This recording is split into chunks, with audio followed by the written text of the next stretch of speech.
પોલો ground પાસે આવેલ રાજસ્તંભ સોસાયટીની વરસાદી ગટરમાંથી 3 ફૂટ લાંબા મગરનું બચ્ચું મૃત હાલતમાં મળી આવતા લોકટોળા ઉમટી પડ્યા હતા। પોલો ગ્રાઉન્ડ પાસે આવેલ રાજસ્તંભ સોસાયટીમાં પ્રતિવર્ષ ચોમાસામાં મસ્યાકાંસના પાણીના વહેણ થંભી જતા કાશી વિશ્વનાથ પાસેના તળાવ છલોછલ થઈ જાય છે, જેને પગલે અહીં જળચર પ્રાણીઓ સોસાયટીમાં ફરતા થતા રહીશોના જીવ તાળવે ચોંટી જાય છે। વારંવાર સત્તાધીશોને રજૂઆત બાદ કોઈ પણ નિરાકરણ આવ્યું ન હતું, ત્યારે આજ રોજ સોસાયટીની વરસાદી ગટરમાં દુર્ગંધ મારતી હોય રહીશોએ ચેક કરતા તેમાં મગરનું બચ્ચું મૃત હાલતમાં જણાતા સંસ્થાની મદદથી 3 ફૂટ લાંબા મગરના બચ્ચાને મૃત હાલતમાં બહાર કાઢ્યું હતું, જે ઘટનાને પગલે સ્થાનિકોના ટોળા ઉમટી પડ્યા હતા। તો બીજી તરફ લાલબાગ તળાવ છલોછલ રહેતા અહીં મગરો પણ મોટી સંખ્યામાં હોવાના અનુમાનને પગલે રહીશો ભયની સ્થિતિમાં દિવસો પસાર કરતા હોવાનું તેમજ ગત રાત્રે જ સોસાયટીમાં ફરતા સાપને પણ ઝડપી પાડ્યો હોવાનું સ્થાનિક અગ્રણી હરેશ કાછિયાએ માહિતી આપી હતી અને જાડી ચામડીના સત્તાધીશોના પેટનું પાણી નહીં હલતા આક્ષેપોનો મારો ચલાવ્યો હતો।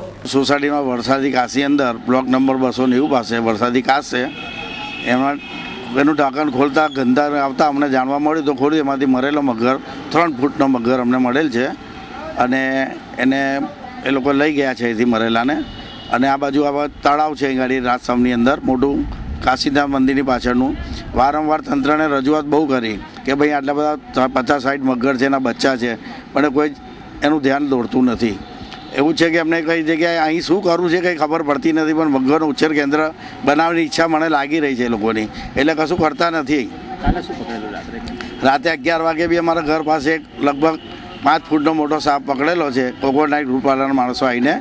અને એને પકડીને બી એ લોકો લઈ ગયા છે। હવે આ બધી વસ્તુઓ અત્યારે ચોમાસાની અંદર નીકળે છે, જો આ મગર મરેલો મળ્યો કદાચ જીવતો કોઈના ઘરમાં કે ગમે તે નીકળી ગયો હોત તો નાના છોકરાઓની જાનહાનિ થયું તો કશું બી થયું તો એની જવાબદારી કોણ લેત?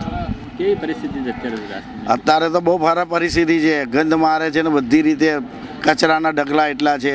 પાણી જતું નથી આગળ, કાસે આખી ખાલી છે, તો આ ખાડો ટોટલી કાસ ફૂલ છે, પણ તંત્ર હજુ કોઈ અધિકારી ગાડી જોવા માટે આવતું નથી।